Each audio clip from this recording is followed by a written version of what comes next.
হেমন্তের উত্তরের হাওয়া জানিয়ে দিচ্ছে শীতের আগমনী বার্তা। শীত আসার আগে বাজারে চলে এসেছে শীতের সবজি।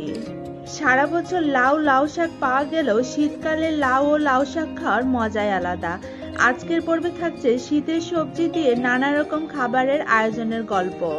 Hello foodies, welcome to PC food story. এই চ্যানেলের ভিডিওর থিম হলো নতুন নতুন খাবার প্রেজেন্ট করা, সেই সাথে খাবারের ব্যাকগ্রাউন্ডের স্টোরি শেয়ার করা।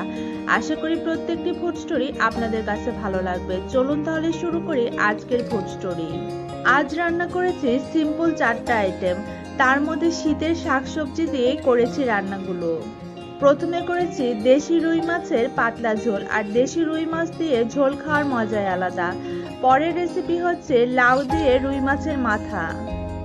আমি আগেও বলেছি, এখনো বলছি, শীতকালে লাউ খাওয়ার মজা আলাদা। বাজারে সারা বছরই লাউ পাওয়া যায়, তবে খেয়াল করে দেখবেন শীতে যেভাবেই লাউ রান্না করেন না কেন, ঠান্ডার মধ্যে ঠান্ডা খাবার খেতে কিন্তু ভালোই লাগে।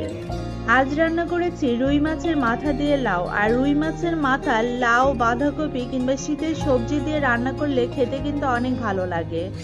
পরের রেসিপিতে রয়েছে শীতের আরেকটি খাবার, সেটা হচ্ছে লাউ শাক।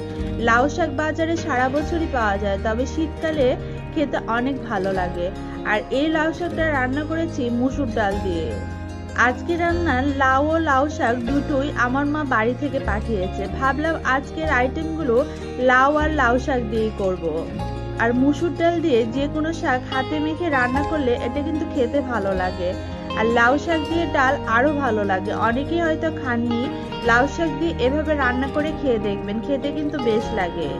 সবশেষে রয়েছে লাউ শাক ভাজা, আমার সবচেয়ে প্রিয় শাক। ছোটবেলা আমি অন্য কোনো শাক খেতে চাইতাম না, শুধু লাউ শাকটাই খেতাম। কিন্তু এখন বড় হয়েছি, মোটামুটি সব ধরনের শাকই খাই, তবে লাউ শাক খেতে আমার অনেক ভালো লাগে। তো ফুডি ফ্রেন্ডস, এই ছিল আজকের খাবারের স্টোরি। লাউ ও লাউ শাক দিয়ে পুরো 4টা আইটেম।